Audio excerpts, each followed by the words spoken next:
भजन संहिता अध्याय 8। परमेश्वर की महिमा और मनुष्य का गौरव। हे यहोवा हमारे प्रभु, तेरा नाम सारी पृथ्वी पर क्या ही प्रतापमय है। तूने अपना वैभव स्वर्ग पर दिखाया है। तूने अपने बैरियों के कारण बच्चों और शिशुओं के द्वारा अपनी प्रशंसा की है, ताकि तू शत्रु और पलटा लेने वालों को रोक रखे। जब मैं आकाश को, जो तेरे हाथों का कार्य है, और चन्द्रमा और तारागण को, जो तूने नियुक्त किए हैं, देखता हूँ, तो फिर मनुष्य क्या है कि तू उसका स्मरण रखे, और आदमी क्या है कि तू उसकी सुधि ले। क्योंकि तूने उसको परमेश्वर से थोड़ा ही कम बनाया है, और महिमा और प्रताप का मुकुट उसके सिर पर रखा है। तूने उसे अपने हाथों के कार्यों पर प्रभुता दी है। तूने उसके पाँव तले सब कुछ कर दिया है।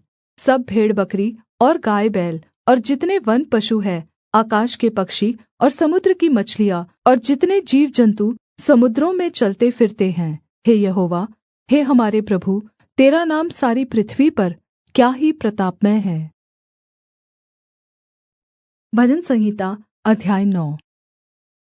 विजय के लिए धन्यवाद। हे यहोवा परमेश्वर, मैं अपने पूर्ण मन से तेरा धन्यवाद करूँगा। मैं तेरे सब आश्चर्य कर्मों का वर्णन करूँगा। मैं तेरे कारण आनन्दित और प्रफुल्लित होऊँगा। हे परमप्रधान, मैं तेरे नाम का भजन गाऊँगा। मेरे शत्रु पराजित होकर पीछे हटते हैं। वे तेरे सामने से ठोकर खाकर नाश होते हैं।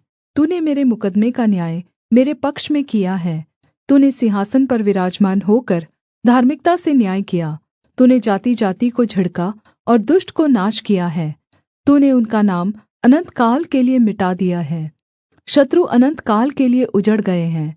उनके नगरों को तूने ढा दिया, और उनका नाम और निशान भी मिट गया है। परन्तु यहोवा सदैव सिंहासन पर विराजमान है। उसने अपना सिंहासन न्याय के लिए सिद्ध किया है, और वह जगत का न्याय धर्म से करेगा। वह देश-देश के लोगों का मुकद्दमा खराई से निपटाएगा। यहोवा पिसे हुओं के लिए ऊँचा गढ़ ठहरेगा। वह संकट के समय के लिए भी ऊँचा गढ़ ठहरेगा, और तेरे नाम के जानने वाले तुझ पर भरोसा रखेंगे। क्योंकि हे यहोवा, तूने अपने खोजियों को त्याग नहीं दिया। यहोवा जो सिय्योन में विराजमान है, उसका भजन गाओ। जाति-जाति के लोगों के बीच में उसके महाकर्मों का प्रचार करो। क्योंकि खून का पलटा लेने वाला उनको स्मरण करता है। वह पिसे हुओं की दुहाई को नहीं भूलता। हे यहोवा, मुझ पर दया कर। देख, मेरे बैरी मुझ पर अत्याचार कर रहे हैं। तू ही मुझे मृत्यु के फाटकों से बचा सकता है, ताकि मैं सिय्योन के फाटकों के पास तेरे सब गुणों का वर्णन करूँ और तेरे किए हुए उद्धार से मगन हूँ। अन्य जाति वालों ने जो गड्ढा खोदा था, उसी में वे आप गिर पड़े। जो जाल उन्होंने लगाया था, उसमें उन्हीं का पाँव फँस गया। यहोवा ने अपने को प्रगट किया, उसने न्याय किया है। दुष्ट अपने किए हुए कामों में फँस जाता है। दुष्ट अधोलोक में लौट जाएँगे, तथा वे सब जातियाँ भी जो परमेश्वर को भूल जाती हैं। क्योंकि दरिद्र लोग अनन्तकाल तक बिसरे हुए न रहेंगे, और न तो नम्र लोगों की आशा सर्वदा के लिए नाश होगी। हे यहोवा, उठ, मनुष्य प्रबल न होने पाए। जातियों का न्याय तेरे सम्मुख किया जाए। हे यहोवा, उनको भय दिला। जातियाँ अपने को मनुष्य मात्र ही जाने। भजन संहिता अध्याय 10। न्याय के लिए प्रार्थना। हे यहोवा, तू क्यों दूर खड़ा रहता है? संकट के समय में क्यों छिपा रहता है? दुष्टों के अहंकार के कारण दीन पर अत्याचार होते हैं। वे अपनी ही निकाली हुई युक्तियों में फँस जाए। क्योंकि दुष्ट अपनी अभिलाषा पर घमण्ड करता है, और लोभी यहोवा को त्याग देता है और उसका तिरस्कार करता है। दुष्ट अपने अहंकार में परमेश्वर को नहीं खोजता। उसका पूरा विचार यही है कि कोई परमेश्वर है ही नहीं। वह अपने मार्ग पर दृढ़ता से बना रहता है। तेरे धार्मिकता के नियम उसकी दृष्टि से बहुत दूर ऊँचाई पर है। जितने उसके विरोधी हैं, उन पर वह फुँकारता है। वह अपने मन में कहता है कि मैं कभी टलने का नहीं, मैं पीढ़ी से पीढ़ी तक दुःख से बचा रहूँगा। उसका मुँह श्राप और छल और धमकियों से भरा है। उत्पात और अनर्थ की बातें उसके मुँह में हैं। वह गाँवों में घात में बैठा करता है, और गुप्त स्थानों में निर्दोष को घात करता है। उसकी आँखें लाचार की घात में लगी रहती है।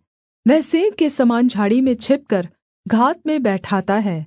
वह दीन को पकड़ने के लिए घात लगाता है। वह दीन को जाल में फँसाकर पकड़ लेता है। लाचार लोगों को कुचला और पीटा जाता है। वह उसके मजबूत जाल में गिर जाते हैं। वह अपने मन में सोचता है, परमेश्वर भूल गया। वह अपना मुँह छिपाता है, वह कभी नहीं देखेगा। उठ हे यहोवा, हे परमेश्वर, अपना हाथ बढ़ा और न्याय कर, और दीनों को न भूल। परमेश्वर को दुष्ट क्यों तुच्छ जानता है और अपने मन में कहता है, तू लेखा न लेगा?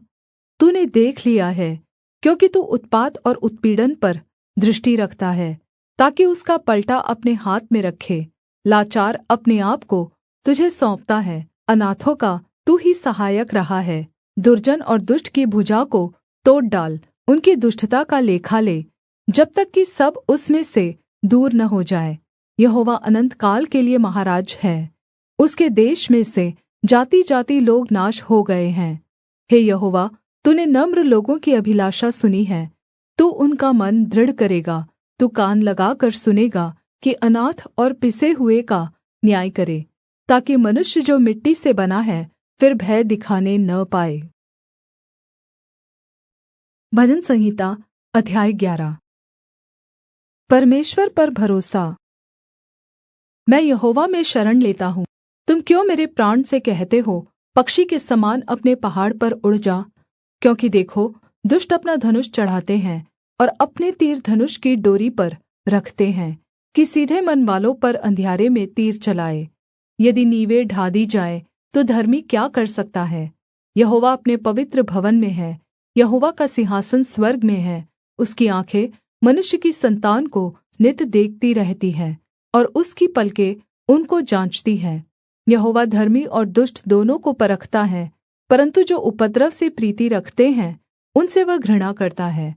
वह दुष्टों पर आग और गन्धक बरसाएगा, और प्रचण्ड लूह उनके कटोरों में बाँट दी जाएगी। क्योंकि यहोवा धर्मी है, वह धार्मिकता के ही कामों से प्रसन्न रहता है। धर्मी जन उसका दर्शन पाएंगे। भजन संहिता अध्याय 12। दुष्ट द्वारा उत्पीड़न और परमेश्वर द्वारा स्थिर।